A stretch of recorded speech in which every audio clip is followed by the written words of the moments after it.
The clock on the wall had just ticked past 6 o'clock in the evening when the kitchen door swung open. A rush of cold air, carrying the smell of coal dust and machine oil, swept into the small, rented house nestled against the hillside in West Virginia. The man stepped inside slowly after 10 hours underground in the mine. Coal dust still clung to the creases of his wrists. He removed his hard hat and set it on the table, pulled out a wooden chair with a squeak, then reached into his shirt pocket. 17 cents and an old nickel fell onto the tabletop with a brief metallic clatter. Payday was still 3 days away. When payday was still 3 days away many years later, whenever I open the old recipe boxes that families have passed down, I often come across moments like that. Tucked among yellowed A&P receipts, grocery advertisements hastily clipped from local newspapers, and recipe cards stained with grease, there are notes so brief that an outsider would struggle to understand them. Pinto beans, neck bones, lard bread, saltines and milk. Sometimes there is nothing more than the name of a dish and a small number written in the corner of the paper. The person who wrote it never needed to add anything else. Anyone who had lived through the last week of the month already knew exactly what to do. In those kitchens, dinner did not begin with deciding what sounded delicious. It began with opening the cupboard and counting what was left. A loaf of white bread costing 16 cents sat on the shelf. A container of lard purchased the previous week was still half full, having cost about 19 cents. In the corner stood a bag of pinto beans priced at 12 cents per pound, alongside a little cornmeal and a cast-iron skillet polished black from years of use. From Arkansas to Kentucky, from Alabama to the working-class neighborhoods surrounding Pittsburgh, millions of kitchens were looking at nearly the same collection of ingredients. In today's list, there will be dishes that once helped people make it through long work shifts on only a few cents. One of them sat inside a glass jar on the counter of a Mississippi gas station during the 1950s. Another was created from neck bones, chicken necks, stale bread, and the parts of food that wealthier families often ignored. Yet the most memorable thing is not how unusual these dishes seem. It is the fact that they helped countless families survive the weeks when the money in their wallets grew smaller every day. And when payday still felt very far away, people usually began with the cheapest things on the table: bread, lard, crackers, cold milk, and a few inexpensive slices of meat curling at the edges inside a hot cast-iron skillet. Bread, lard, and meals that hardly felt like dinner. The first card I pull from the old recipe box is nothing special to look at. The edges of the paper have darkened from grease, and one corner still carries the faded print of someone's hand from many years ago. The pencil writing has nearly disappeared, leaving only a few short words that can still be read. Fry bologna, if there is any. If there was a slice of inexpensive meat left, fry it. If there was not, find another way to fill an empty stomach. Those words do not read like a recipe. They read more like a survival note. Recipe number 25 is a fried bologna sandwich. A slice of bologna is scored with a few small cuts around the edges and dropped into a hot cast-iron skillet. The fat begins to sizzle immediately. The edges curl upward, and the center puffs into a small, golden brown bowl. The smell of processed meat spreads through the narrow kitchen, mixing with the scent of old grease seasoned into the pan. In 1953, many A&P stores sold bologna for about 29 cents per pound. Just a few thin slices could make 2 or 3 sandwiches for the next day's lunch pail. The hot slice is placed between 2 pieces of soft bread, sometimes with a smear of yellow mustard if any remains in the cupboard. The meal comes without vegetables or side dishes. It is wrapped in wax paper and tucked into a metal lunchbox dented from years of use. By the middle of a shift at a factory or lumber mill, the sandwich has cooled and softened, but it still tastes like meat. For people who spent 10 hours on their feet, that was worth something. To those with money, bologna was simply cheap meat. To someone still waiting several days for a paycheck, it gave white bread the appearance of a real dinner. The next card is even simpler. Written on it are only 3 words: bread, lard, salt. Recipe number 24 is lard spread on bread. A dull knife scrapes lightly across a container of white lard and spreads a thin layer over a slice of bread. The surface glistens beneath a weak yellow light. A few grains of salt are sprinkled on top. Some stay on the bread. Others fall onto the worn wooden table. In 1953, a small container of lard cost about 19 cents, while a loaf of white bread cost around 16 cents. 35 cents did not buy much, but it could stretch into several meals if the family was careful. Some people ate it exactly as it was. Others placed the bread in a skillet for a few minutes so the lard could melt and the surface could crisp. If there was an onion left in the corner of the kitchen, a few thin slices might be added on top. If there was nothing else, bread, lard, and salt were enough to finish a long day. This is a dish that rarely appears in cookbooks. It lives in memories of the final week of the month, when money was nearly gone and there were still mouths to feed. It was not a meal born from choice. It was a meal born from circumstance. The third card may be the shortest one in the entire box. Recipe number 23 is crackers with milk. The sound of crackers breaking echoes sharply through a quiet kitchen. Pieces of saltines are crumbled into a glass of cold milk. A man stands beside the sink, stirring gently with a spoon while waiting for them to soften. In 1954, a box of crackers cost about 19 cents, while a quart of milk cost around 21 cents. For less than 40 cents, a family could create several suppers without ever lighting the stove. Usually, 6 or 7 crackers were broken into the glass before the milk was poured over them. The meal was eaten slowly. There was no sizzling skillet, no pots and pans to scrub afterward. Sometimes this dish appeared simply because people were too tired to cook. Across Georgia, Tennessee, and Alabama, many grown workers considered this a real dinner. It sounds like something meant for children, but after a long shift, a glass of cold milk and a few softened crackers were better than going to bed hungry. Some dinners were not hot. They were not beautiful. They were not worth photographing or writing down. Yet they still helped people sleep through the night and wake up the next morning. Bread and crackers could carry someone through an evening. But to walk into a coal mine, steel mill, or lumber yard before sunrise, the body needed something heavier. In the old recipe box, the next cards begin to mention cornmeal, oats, and buttermilk. Cornmeal, oats, and the things that kept people on their feet. The next cards in the recipe box feel completely different. Their edges are often dusted with a thin layer of flour that has yellowed with age. Some still bear the faint circular stain left by the bottom of a coffee cup. These were not written at the end of the day like recipes for bread spread with lard or crackers soaked in milk. They were written before dawn, when the kitchen was still cold, when work boots still sat beside the door, and when the man of the house had spoken only his first few coughs of the morning. These foods were never meant to delight anyone. They were cooked for a much simpler purpose, to give the body enough strength to keep going until lunch. Recipe number 22 is cornmeal mush.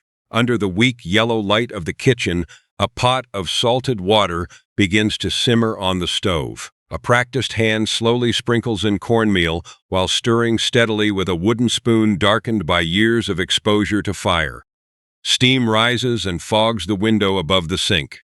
Outside, the backyard remains dark and bitterly cold. Around 1951, a 5-pound sack of cornmeal in many parts of Appalachia cost only about 19 cents.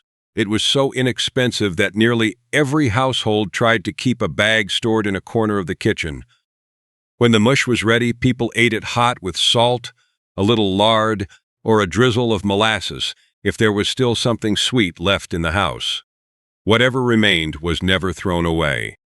It was poured into a tin mold and left overnight. By the next morning, the mush had set firm, ready to be sliced and fried in a bacon skillet. Many people looked forward to those fried slices even more than the original meal. On winter mornings in West Virginia, cold air slipped through every crack in the house. The moment the bowl was placed on the table, a thin skin began forming across the surface. The man ate quickly because the worker's truck would soon be passing at the end of the street. The soft clink of a spoon against an enamel bowl echoed through a house that had not fully awakened. Cornmeal mush did not stay hot for long, but it kept people standing far longer than an empty stomach ever could. Recipe number 21 is savory oatmeal. I once found a card that contained only 2 words, oats again. Those brief words reveal more than a complete recipe ever could. A bowl of thick oatmeal sits in the middle of the table, thick enough that a spoon can nearly stand upright in it. On top is nothing more than a little, slowly melting fat and a few grains of black pepper. Around 1952, a box of Quaker oats cost about 23 cents. If used carefully, it could last nearly 2 weeks of breakfasts. The oats were usually cooked in water with salt and whatever fat remained from the previous meal. Some people poured black coffee into the bowl to thin it out before eating quickly and heading out the door. During January mornings in Pennsylvania, the oatmeal cooled fast. The surface began to tighten before half the bowl was gone. A small radio in the corner reported weather forecasts and steel prices. Work boots still carried mud from the day before. No one sat there praising the flavor of oatmeal. People ate it year after year simply because they knew their bodies would need energy a few hours later. Some foods survive not because they are loved, but because they are dependable. Recipe number 20 is cornbread with buttermilk. This card carries a pale white stain, the mark of milk that dried many years ago. It takes me to hot southern afternoons when the kitchen still radiated heat, even as the sun sank lower in the sky. Cornbread from the previous evening is crumbled into a tall glass. Cold buttermilk is poured over it. The dry bread slowly softens, absorbing the cool, gentle tang of the milk. Around 1953, a quart of buttermilk in many rural areas cost only about 10 cents. The cornbread was usually left over, which meant the meal added almost no extra expense. In Alabama and Georgia, there were July days so hot that moisture instantly formed on the outside of the glass. A man sat on the wooden back steps, his shirt still covered with sawdust from the lumber mill. Cicadas filled the yard with sound. He ate slowly, spoonful by spoonful, feeling the coolness slide down his throat after a long day in the sun. It was not a large supper, nor was it the kind of dish that appeared in cookbooks. But on the hottest days of the year, the slight tang of buttermilk and the softness of cornbread provided a rare sense of comfort. Poverty does not always taste bitter. Sometimes it tastes like cold buttermilk on a scorching afternoon when no one wants to light another fire. Cornmeal and oats helped people stay full, but deeper in the recipe box were other cards marked with more grease stains than flour. Those recipes came from leftover gravy, stale bread, bacon drippings, and the way poor families turned almost nothing into a supper that still smelled wonderful. Gravy, biscuits, and kitchens that never let the skillet grow cold. There is one card in the recipe box that I remember particularly well. The paper has grown thin from years of absorbed grease. When held close to the light, you can almost see through to the other side. In the center, only a short pencil note remains. Save the grease. The words sound simple, but in many working-class American kitchens of the 1950s, tomorrow's supper often began with the layer of fat left at the bottom of today's breakfast skillet. Recipe number 19 is tomato gravy with biscuits. A can of stewed tomatoes is opened with a can opener whose handle has been worn smooth from use. The deep red tomatoes are poured into a cast iron skillet, still holding a little bacon grease from breakfast. A gentle sizzle rises immediately, enough to make the kitchen feel alive again. The cook uses a wooden spoon to scrape the bottom of the skillet, drawing every streak of fat into the hot red mixture. Around 1952, a can of stewed tomatoes cost about 12 cents. Add a little flour and saved bacon grease, and the entire pan of gravy usually costs less than 15 cents. Once the gravy thickens, biscuits are split open and placed in a deep plate to soak up the hot sauce. In a small Alabama house, the father eats more slowly than usual. The youngest child uses the last piece of biscuit to scrape up the remaining gravy from the skillet. The smell of hot tomatoes fills the air, making the kitchen feel fuller than it really is. There are some suppers where the most valuable thing on the table is simply the feeling that the house still smells like freshly cooked food. Recipe number 18 is savory bread pudding made from stale bread. The loaf sitting on the shelf has already begun drying out at both ends. The woman of the house tears it into pieces and drops them into a white enamel bowl. The bread is mixed with beaten egg, a little pepper, and perhaps a few scraps of leftover meat if the family is fortunate enough to have some. Around 1955, the dish cost almost nothing beyond a single egg worth about 5 or 6 cents. When it comes out of the oven, the top is dark golden and slightly crisp.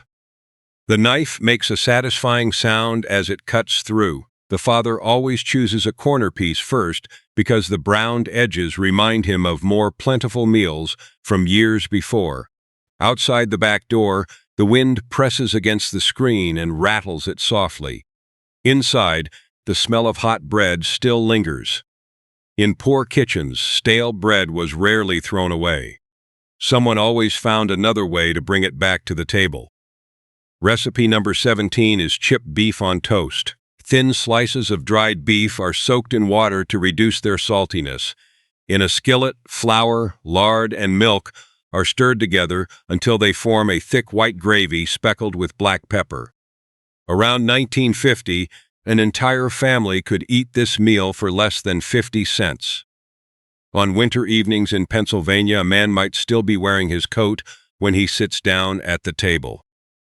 Beyond the window, a thin layer of snow has settled across the yard. In the kitchen, a small radio broadcasts the evening news. The toast quickly softens beneath the hot gravy, and the aroma fills the room with warmth. Working people did not need large amounts of meat to feel that they had eaten a proper meal. Sometimes all it took was a few slices stretched farther through skill and a skillet that still held heat. When the last spoonful of gravy has been scraped clean, when only a few slices of bread remain in the paper bag, America's poor kitchens almost always return to the same thing that stayed on the stove longer than anything else. A pot of beans is simmering for hours. In the old recipe box, the cards devoted to beans are also the most wrinkled, the oldest, and the most frequently handled. Because during those years, when wages never seemed to last until the end of the month, a pot of beans on the stove meant more than a meal. It was a promise that there would still be something to ladle into a bowl tomorrow. Dried beans, the cheapest thing, but not the wakest. The recipe cards about beans in the old recipe box are always the easiest to recognize. They are more wrinkled, darker in color, and usually carry more marks of time than any of the others. One has a coffee stain spreading in a circle across the corner. Another bears the crinkled outline left behind by dried water. Some still show faint, greasy fingerprints. They were picked up far more often than the rest. In homes where every paycheck had to stretch a few days longer, dried beans were almost the kitchen's most loyal companion. Recipe number 16 is salt pork with black-eyed peas. A small piece of salt pork is dropped into a pot of soaking beans. It sinks slowly and disappears beneath the increasingly cloudy water. Chopped onions begin to soften. The rising steam carries a rich, salty aroma through the room. Around 1953, inexpensive salt pork cost about 18 cents per pound, while black-eyed peas sold for approximately 12 to 15 cents per pound. After several hours of simmering, the piece of pork has nearly fallen apart. What remains is not its shape, but its flavor. Every bean becomes richer. Working people ate this meal with cornbread before heading back to long days in the fields, factories, or loading docks. They did not think about nutrition or calories. They simply knew their stomachs felt strong enough to keep working. A small piece of meat could not be divided evenly among an entire family, but it could make an entire pot of beans taste like meat. Recipe number 15 is navy bean soup with a smoked ham hock. The ham hock sits in the middle of a pot of white beans like an old log still carrying the scent of smoke. As the water bubbles gently, a thin layer of fat forms circles on the surface. In 1954, a pound of navy beans cost around 15 cents, while a small ham hock cost about 25 cents. For less than 50 cents, a pot of soup could feed a family through several meals. The beans were soaked overnight and simmered for hours. Once the meat became so tender that it slipped from the bone, the cook picked it apart and returned every piece to the pot. The soup tasted good the first evening. By the next day, after being reheated, the broth had thickened, and the flavor seemed deeper. In many working-class homes, that was the sign of a meal worth keeping. Poor families understood very well that foods tasting better on the second day were always worth saving. Recipe number 14 is hobo beans. This card bears a brown stain resembling dried molasses. In the memories of many families, hobo beans never had a fixed recipe. Around 1953, pinto beans cost only about 10 to 12 cents per pound. Add onions, a little salt pork, and sometimes a spoonful of molasses, and the entire pot usually costs less than 40 cents. The beans simmer in a corner of the kitchen. The onions soften until they almost disappear. The broth darkens over time. People added whatever remained in the house and then let the fire do the rest of the work. The dish carried memories from the Great Depression, from freight trains and temporary campfires, before eventually finding its way into the small rental homes of the 1950s. Hobo beans never promised anything grand. They quietly accomplished the simplest task of all, making sure people did not go to bed worrying about tomorrow's meal. Dried beans kept people full for a very long time. But when there was even less money left in a pocket, the next cards in the recipe box began mentioning cuts of meat many people would not even glance at. Chicken necks, pork neck bones, bones that had already given up nearly all their flavor. In a poor kitchen, even a bone still had one final job left to do. Bones, chicken necks, and the cuts of meat nobody else wanted. There is one card in the old recipe box that always makes me stop for a long moment. It is so short that it almost feels unfinished. Across the paper are only 3 simple words: save the bone. That single line tells more than a complete recipe ever could. It speaks of kitchens where everything was given one more use. A bone was not considered finished when the meat had been eaten. As long as it still held a little flavor, it still had work left to do. Recipe number 13 is chicken necks and rice. 2 pounds of chicken necks are dropped into a pot of water with onions and a few black peppercorns. As the fire burns steadily beneath the pot, a thin layer of golden fat begins to rise to the surface. The aroma spreads gently through the room, just enough for anyone passing through the kitchen to know that something warm will be served tonight. In 1953, chicken necks sold in many southern markets for only 5 to 8 cents per pound, a price many working families could still manage. After more than an hour of simmering, the cook patiently picks every small piece of meat from around the bones and returns it to the pot. Rice is added last, soaking up every bit of the flavorful broth. In many homes across Kentucky and Alabama, this dish appeared on Sunday evenings when there was not enough money for a whole chicken. The children often scraped the bottom of the pot clean because that was where the most flavorful rice could be found. People could pass over the finest parts of a chicken, but with a little skill, the cheapest part could still taste like the whole bird. Recipe number 12 is pork neck bones and rice. The bone lands in the pot with a heavy thud. After hours of simmering, the broth turns cloudy and pale, while a thin sheen of fat glistens across the surface. Around 1953, pork neck bones in many working-class neighborhoods of Chicago and Detroit cost only about 10 cents per pound. The cook lets time do its work. The collagen slowly melts into the broth, creating a richness far greater than the price would suggest. Rice is then cooked directly in that liquid. Some families add a few collard leaves or a handful of carrots left from the previous week. In the small apartments of southern migrants who moved north to industrial cities, this meal appeared regularly as a way of stretching a paycheck that was never quite long enough. Sometimes the value of a meal lies more in what remains around a bone than in the meat that was sold from it long before. Recipe number 11 is bean soup with a nearly spent soup bone. From an old freezer, a bone that has been stripped almost clean is pulled out and dropped into a pot of white beans. Only a few dried shreds of meat and a little fat still cling to the joint. Around 1954, many families paid almost nothing for this ingredient. The only thing they needed to buy was dried beans, which sold for roughly 14 cents per pound. For hours, the soup simmers on the stove. The last traces of smoky flavor left inside the bone gradually dissolve into the broth. The cook scrapes the softened bits from the bone with a spoon and returns everything to the pot. This was often the meal that appeared closest to payday. There was less meat. The broth was thinner, but it was still hot enough to bring the family together around the table with a few slices of bread. There were kitchens where even a bone that had nearly finished its duty was given one final chance.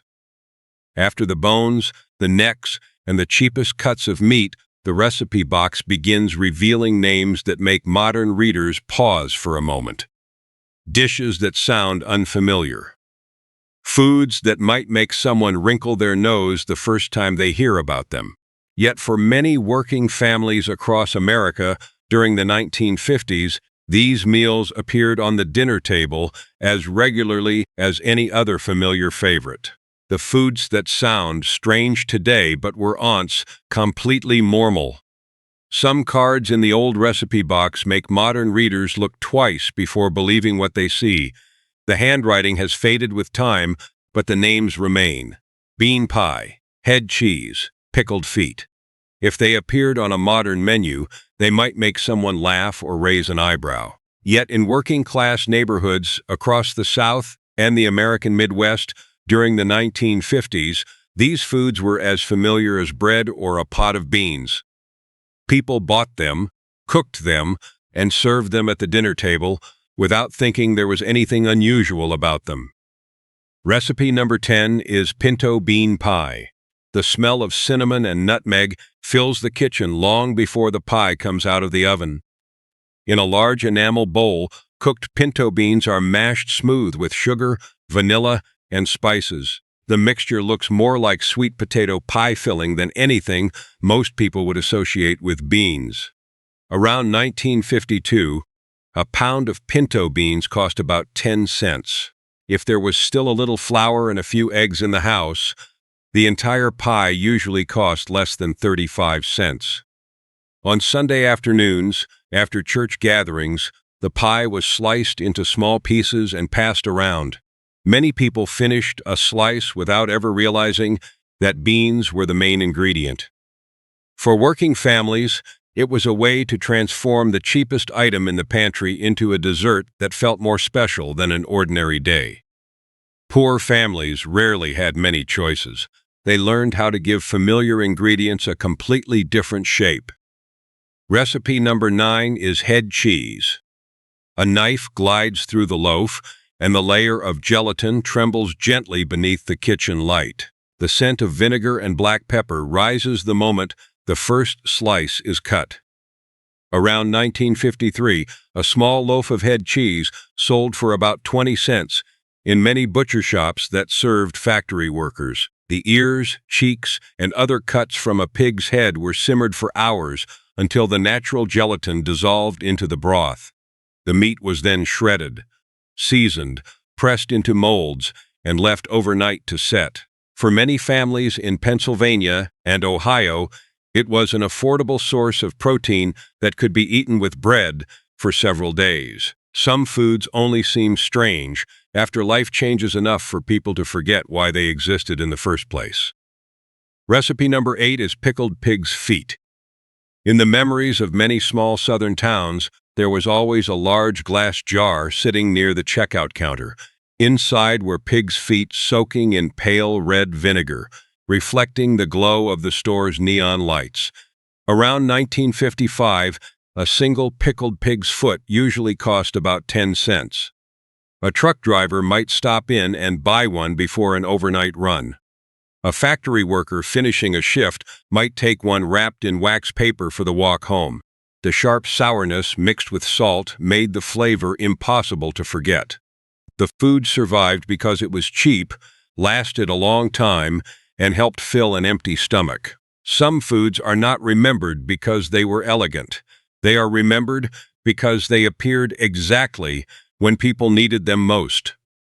But not every poor man's meal existed only to fight hunger. In the next stack of recipe cards, lard, cast iron skillets, and the skill of hard-working homemakers begin turning simple ingredients into dishes that were genuinely tempting. This is where a small kitchen could smell wonderful all the way to the front porch, even when there was hardly any money left in the wallet.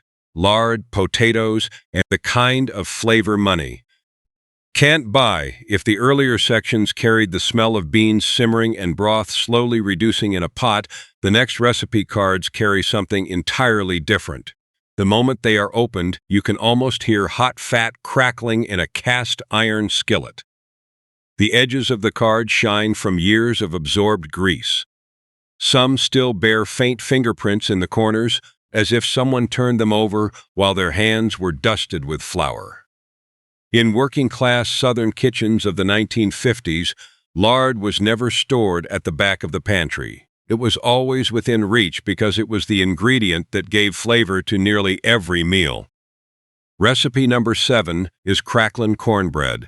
Tiny pieces of cracklin begin popping and sizzling in the skillet before they are mixed into the cornmeal batter. The rich aroma spreads through the kitchen immediately. Around 1953, a pound of lard cost about 20 cents, while cracklins were often simply the pieces left behind after rendering fat. They were stirred into the batter before everything was poured into a cast iron skillet that had already been heated. When the bread finished baking, the bottom crust turned golden brown and crisp, while the inside remained soft and moist.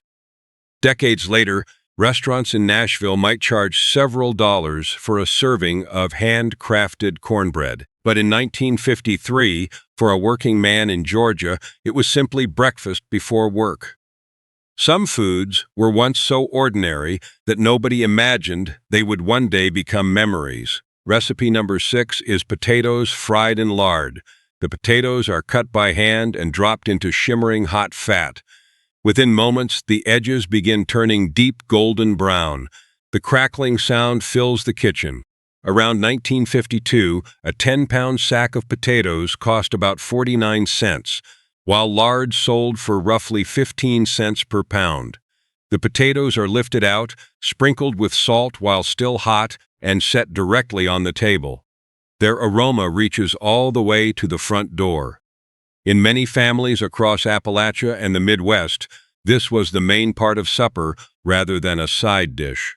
A plate of hot potatoes with a little bread or a bowl of beans was enough to bring the family together after a long day of work.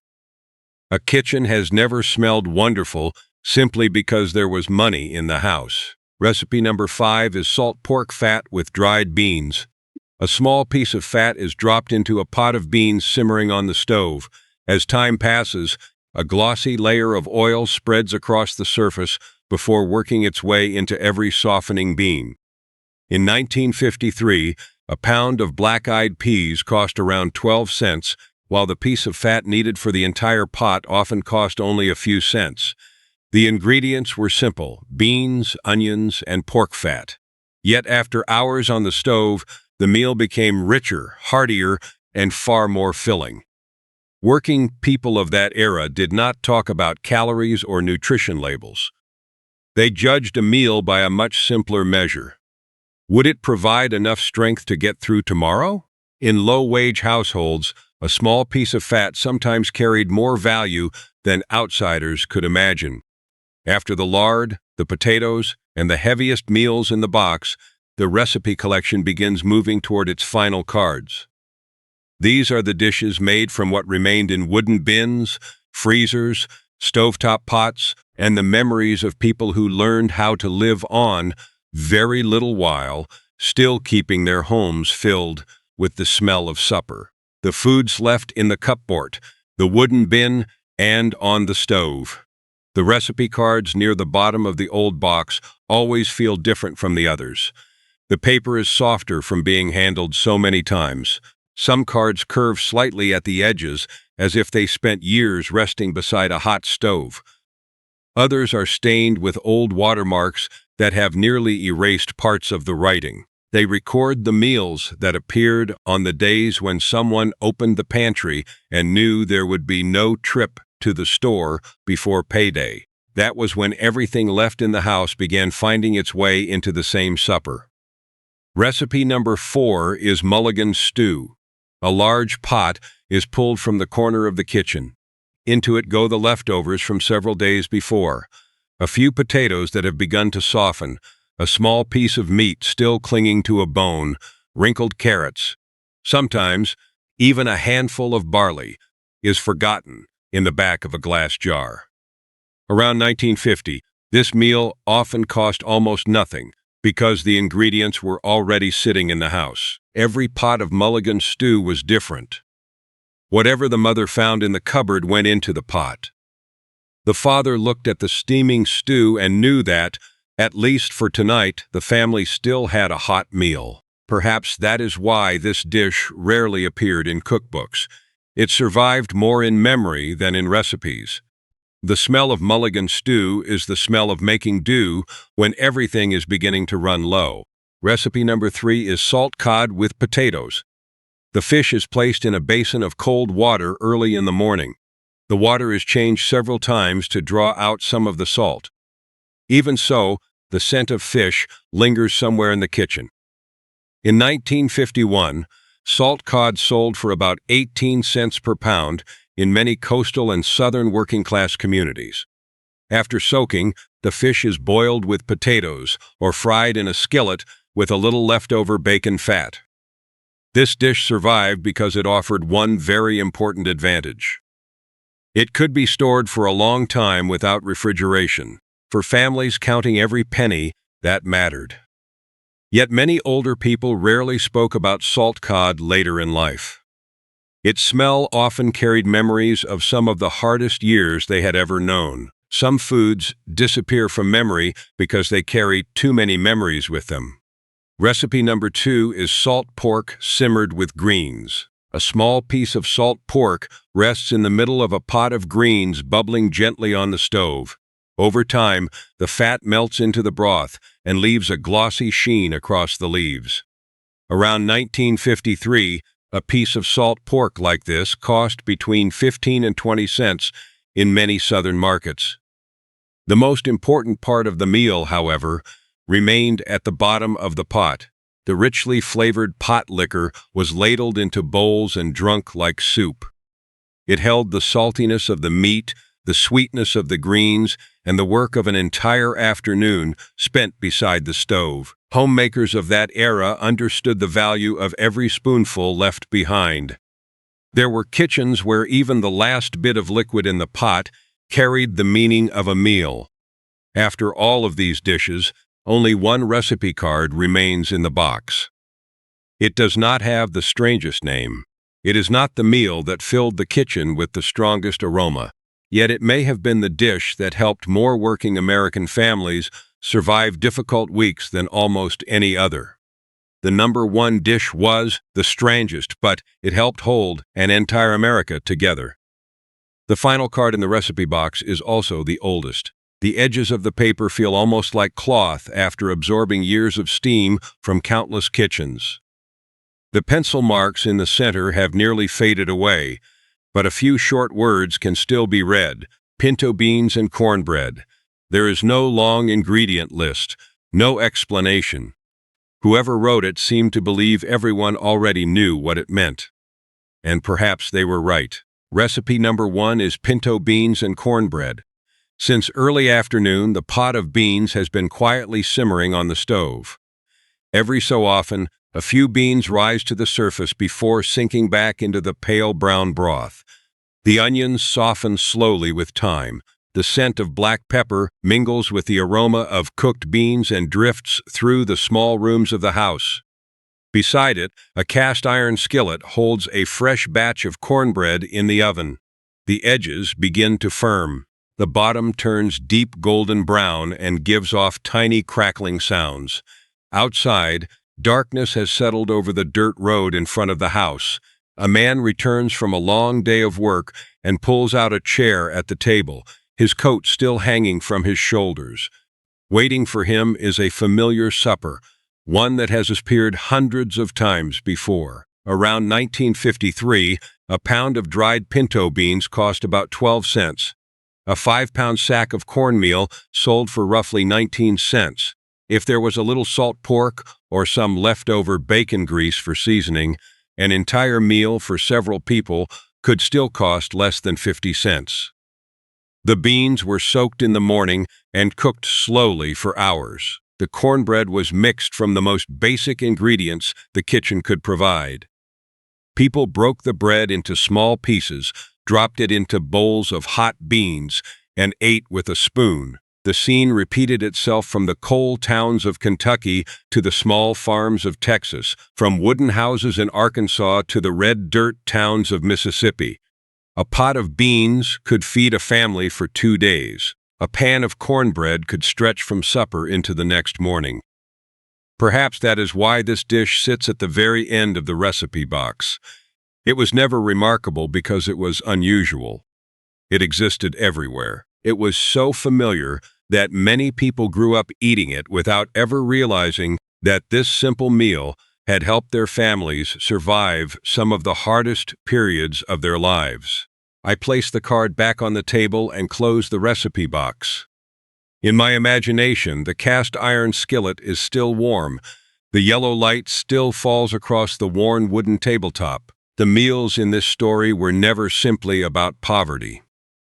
They were about people who worked until they were exhausted, came home with calloused hands, and still found a way to place something hot in the center of the table. Every bone was used until the very end. Every piece of bread was given another purpose.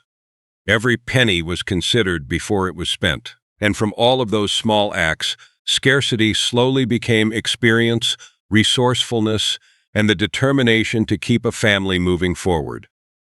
If your family once had a meal like that, something ordinary that remained unforgettable years later, share it in the comments.